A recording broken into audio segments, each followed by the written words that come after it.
여러분 안녕하십니까? 전 경희대학교 스페인학과의 황수현이라고 합니다. 반갑습니다. 오늘 여러분을 만나게 돼서 대단히 반갑습니다. 오늘은 인문학 온특강이라는 제목으로 라틴 아메리카의 음유시 운동과 새노래 운동에 대해서 이야기하는 시간을 갖겠습니다. 여러분 제가 간단하지만 오늘 수업의 대략의 학습 목표와 키워드를 적어 보았습니다. 학습 목표를 자꾸 적는 이유는 오늘 그래도 우리가 이야기할 내용이 어떤 것인지 조금 계략적으로 이해하면 여러분이 좀 이해에 도움이 될 것 같고요. 또 그 키워드를 알고 있으면 여러분이 들었던 또는 알고 있던 지식과 함께 이야기를 녹여낼 수 있을 것이라고 생각합니다.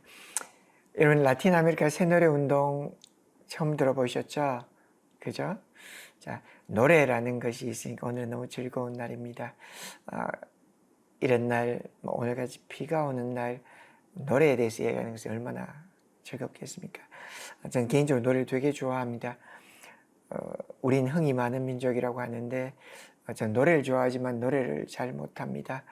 그래서 이 노래를 잘 못한 제가 살아남기 위해서 열심히 또 춤을 배워야 했었는데요.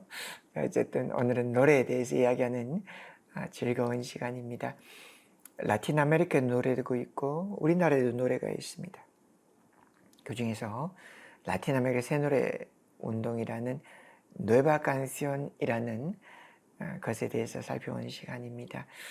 이 라틴 아메리카 새노래 운동이 어떤 영향을 미쳤는지, 그리고 한국에도 음유시 운동, 이건 민중가요 이렇게 표현하기도 하는데 그냥 음유시로 통칭적으로 이야기하면 보다 더 와닿을 것 같습니다.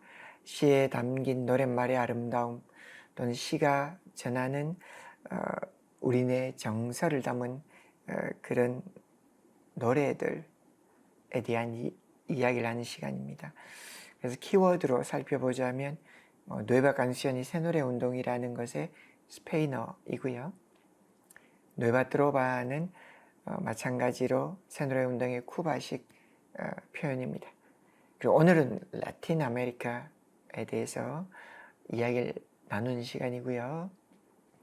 라틴 아메리카 너무 멀다 이렇게 이야기하시죠. 그리고 비올레타 파라라는 이런 가수가 있다. 그리고 메르세데스 소사라는 가수도 있고요. 빅토르 하라, 아타왈파, 유pan기 같은 이런 가수에 대해서 이야기하는 시간입니다. 자, 여기서 잠깐 노래에 대해서 본격적으로 들어가기 전에 여러분께 한번 질문해 보겠습니다. 여러분, 우리 삶에 있어서 예술과 문화는 대단히 중요합니다. 문화라는 것은 사실은 우리 삶, 그러니까 문화의 정의를 굳이 이야기하자면 특정한 시기에 특정한 지역의 공동체의 어떤 산물들이 정신적, 물적 이런 것들이 문화가 되었다. 이렇게 이야기하기도 하고요. 문화는 밭 갈다라는 쿨투스에서 왔다. 이런 여러 가지 용어적인 정의가 있는데 그것보다 더 중요한 예술. 그러니까 어찌 보면 오늘 우리가 이야기할 중심 소재인 노래는 예술의 한 갈래인 만큼 예술에 대해서 잠깐 살펴보고 들어가겠습니다. 예술, 영어로는 art, 스페인어로는 아르테, 한국어로는 예술이라고 합니다. 근데 그 예술이 어디에서 기원했는지 잠깐 살펴보겠습니다. 예술은 원시 밸러드 댄스라고 하는데요. 몰튼이라는 학자에 의하면 음악과 춤과 시 등이 종합된 형태인 원시 밸러드 댄스, 원시 종합 예술에서부터 예술이 기원하였다라고 합니다. 그러니까 예술 기원이 뭐냐면 결국은 신에게 제의하는 공간에서 행해진 노래와 공연이 예술의 기원이었다는 것이죠. 결국 신을 경배하기 위한 행위가 예술 행위였다는 겁니다. 그러고 보니까 예전에 신에게 제의하는 곳에서 노래도 부르고 춤도 추고 그러지 않았을까 싶습니다.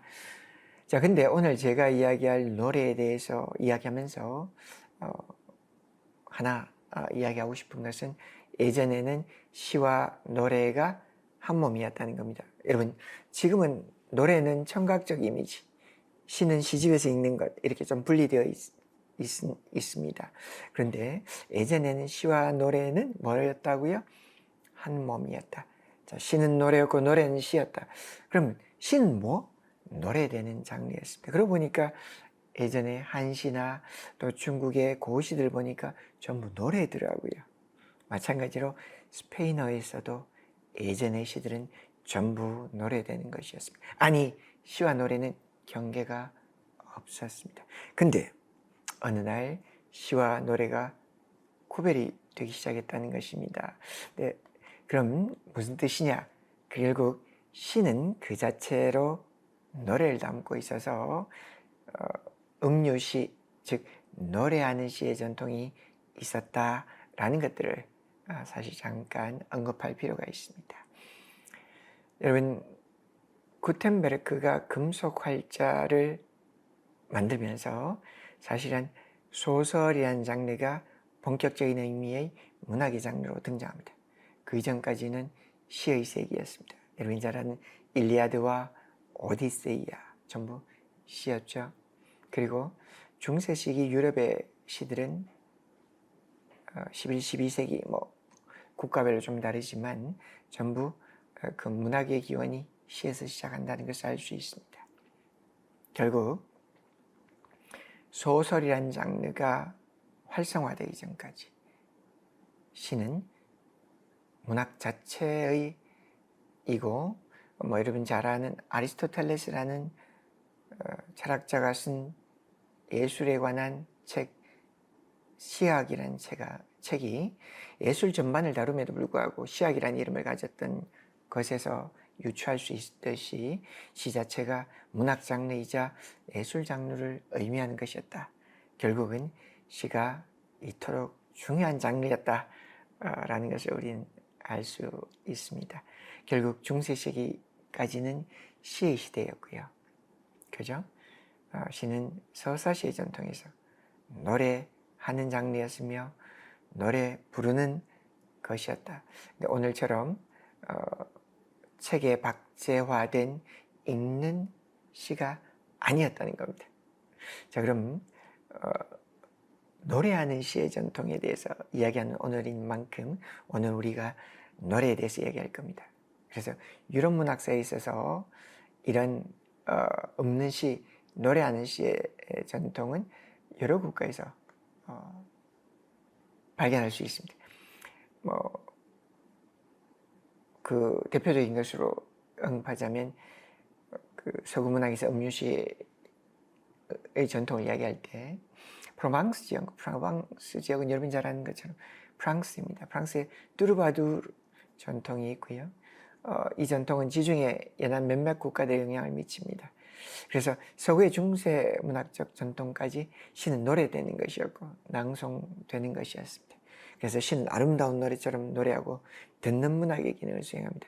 여러분 잘 아는 송창식이 불렀던 서정주 시인의 눈이 푸르게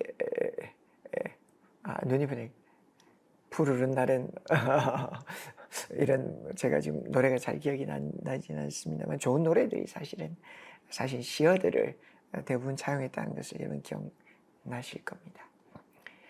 라틴 아메리카에서 마찬가지로 음유시 운동의 하나인 새노래 운동도 이러한 서구 전통에 있어서의 음유시 전통과 궤를 같이 한다. 즉 라틴 아메리카에서도 원주민 문학 또는 원주민 문화에서도 신에게 제의하는 공간 속에서 단지 스페인어나 프랑스어나 이런 것이 아니라 원주민 언어로 신에게 제의하는 공간에서 불려진 노래가 바로 음시였다. 이렇게 볼 수 있겠습니다. 오늘 제가 여러분들과 함께 이런 새로운 노래 또는 노래에 대해서 이야기를 왜 하느냐라고 한다면 노래는 대체적으로 우리에게 소위 말하는 보편적 가치, 보편적 정서를 공유합니다. 우리는 삶을 살다 보면 기쁨, 슬픔, 외로움, 가끔은 분노하고요, 가끔은 즐겁고요. 자, 이와 같은 인류의 보편적 정서를 공유하는데, 그래서 한국인이 외국 문학을 읽어도 그 문학에 감동할 수 있는 것은 바로 보편성 때문입니다. 그리고 한국의 K-팝이 전 세계, 특히 라틴 아메리카의 수많은 관객들을 동원하고, BTS, 블랙핑크를 비롯한 수많은 이런 그 그룹의 팬들이 생기는 것은 바로 음악이 지니는 보편성을 공유하기 때문입니다. 그러면 이런 보편성은 결국 인간의 거시적, 미시적 감성들을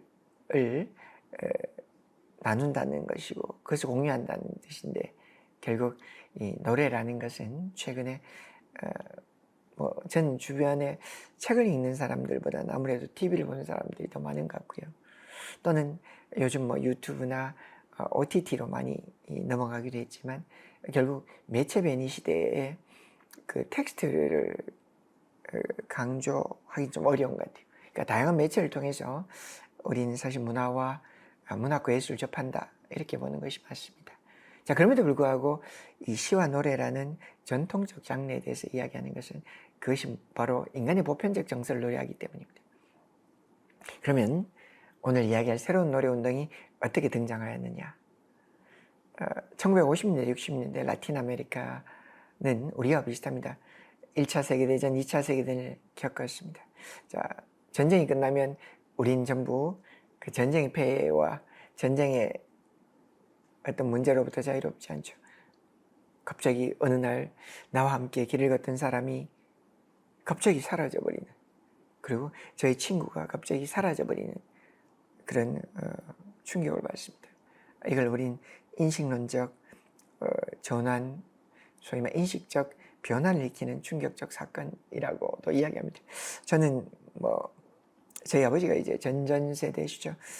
그래서 저 어릴 적에 늘 아버님이 늘 그 6.25 이야기를 너무 많이 하셔서 전 아직도 6.25 하면 아버지 어머니가 늘 이야기하던 그 전쟁의 이야기들이 아직도 생각이 납니다. 마찬가지로 우린 이런 다양한 이야기들을 서로 나눕니다. 근데 이 노래가 뭐냐면 때로는 우리에게 잘하는 것은 하늘 노래하는 노래도 있고요.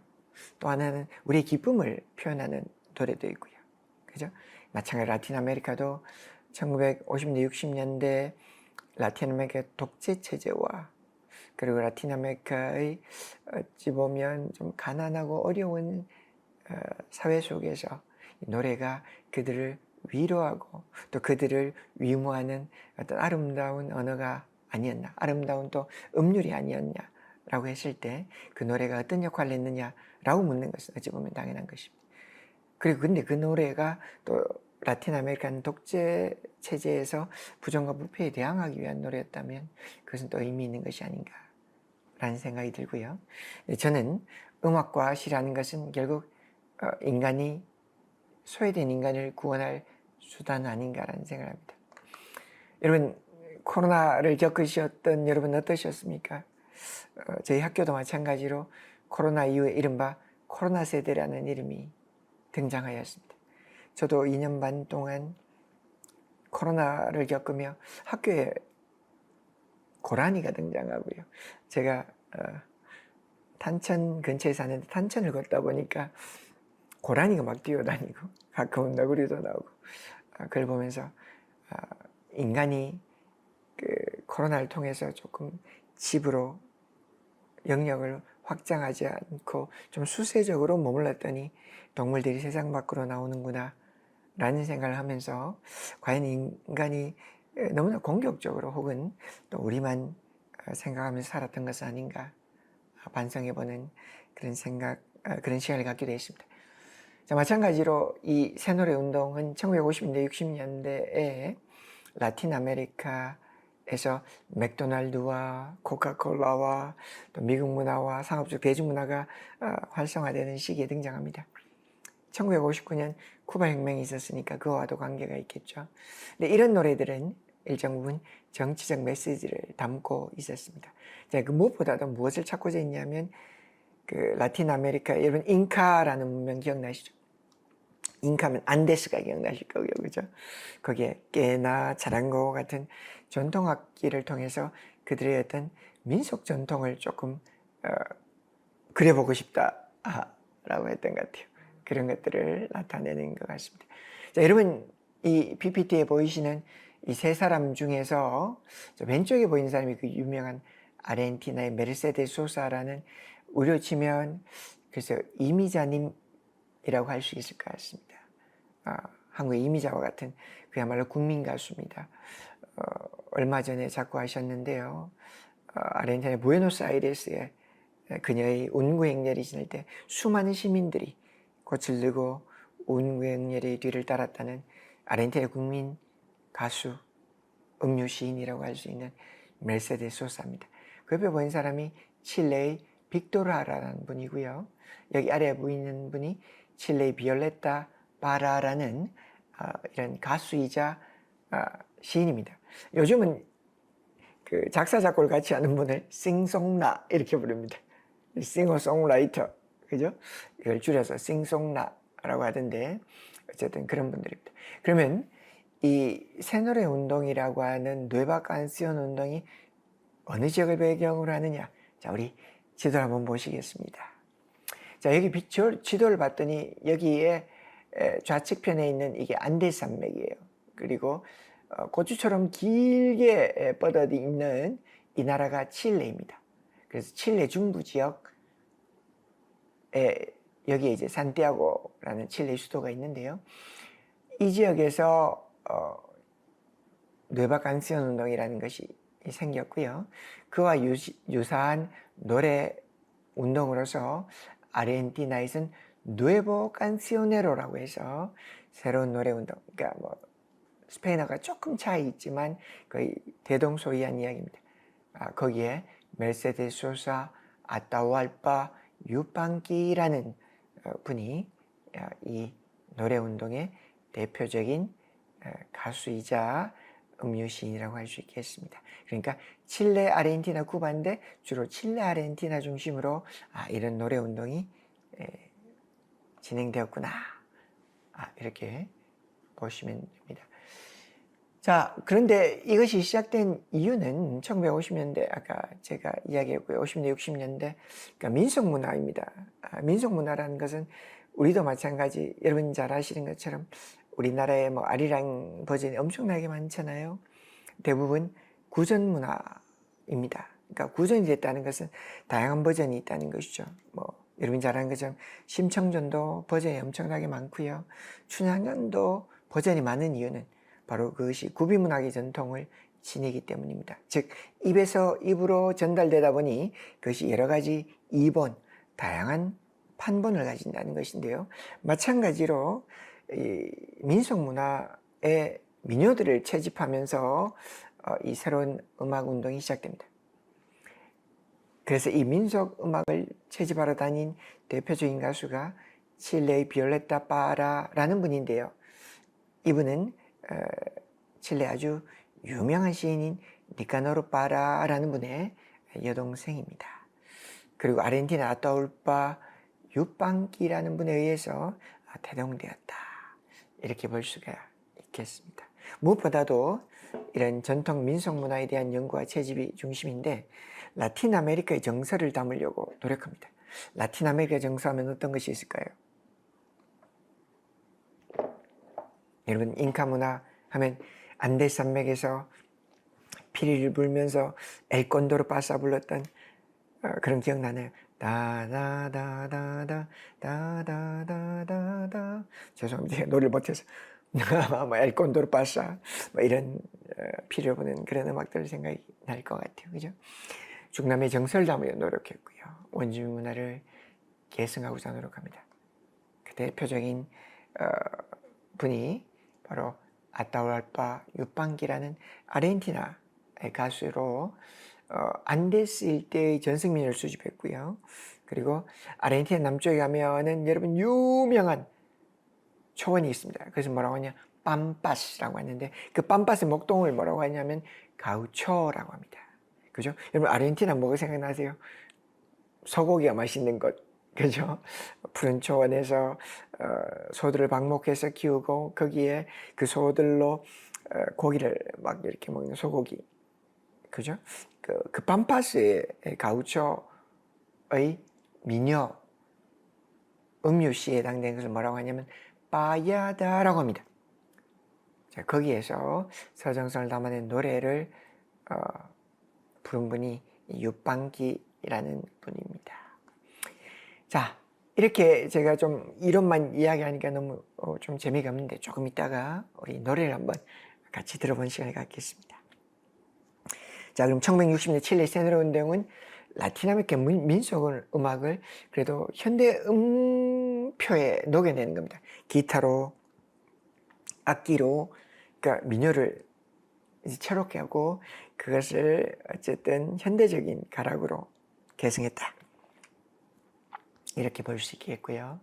그리고 라틴 아메리카의 좌파 운동과 일정 부분 관련을 맺습니다. 무엇보다도 라틴 아메리카의 독재 체제가 있었고요. 실제로 오랜 군부 독재가 또 있었던 곳이 라틴 아메리카 여러 국가입니다.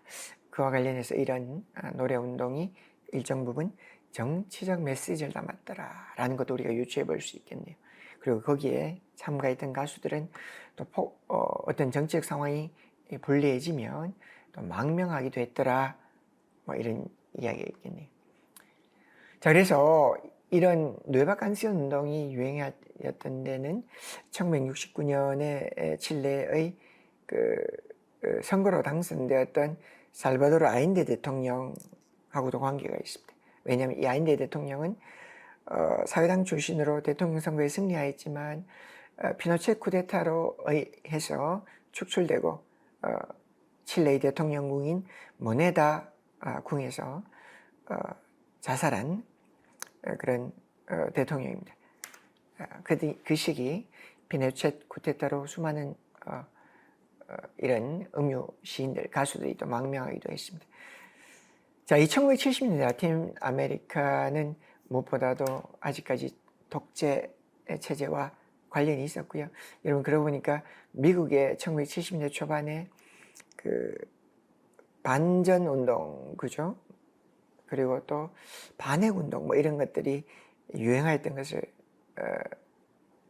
떠올려 보시면 될 것 같네요. 그리고 블루진 운동, 그죠? 뭐 여러분 대표적으로 존 바이스라는 가수 기억나시죠? 또 누가 기억나십니까? 여러분 한 5, 6년 전인가요, 이제? 노벨 문학상을 받았던 밥 딜런 기억나시죠? 밥 딜런과 존 바이스 같은 미국의 이른바 포크송 운동을 이끌었던 이 가수들이 그 애들의 노래에 어떤 정치적 메시지를 담거나 또는 반전의 어떤 전쟁에 대한 반대를 노래하는 그런 노래들이 있었다라는 것들을 기억하실 겁니다. 물론 그 시기에 동시기에 여러분이 좋아하는 엘비스 프레슬리의 노래도 또 유행하였던 것이 사실이죠. 그죠? 자, 그 1970년대의 노래들을 생각하면 라틴 아메리카의 어떤 이런 뇌바 칸시온 운동, 즉 세뇌 운동을 이야기가 좀 더 편할 것으로 보입니다. 여기 대표적인 가수로는 잠깐 언급했던 빅토르 하라라는 분입니다. 이분이 재밌는 게 부모님이 원래 상고를 보내요. 근데 상고에 갔다가 재미가 없으니까 어딜 가냐면 신학교를 갑니다. 근데 신학교에 갔다가 결국은 자신이 원하는 예술을 하기 위해서 그 연극학교를 졸업합니다. 그러니까 상고에 갔다가 신학교에 갔다가 다시 연극학교를 졸업하게 되는데 결국은 연극이 아니라 가수였습니다. 요즘을 치면 뭐 싱어송라이터, 작사 작곡을 했던 분이고 노래를 부르던 분인데 1973년 피노체 쿠데타 이후 사실 살해됩니다. 자, 그의 노래가 이런 가사를 가진 노래가 있는데 노래를 한번 들어보면 조금 더 좋을 것 같네요. 괜찮으시면 노래 한번 들어봐도 될까요?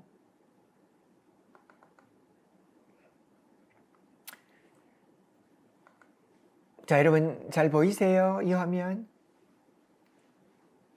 네, 한번 들어보겠습니다.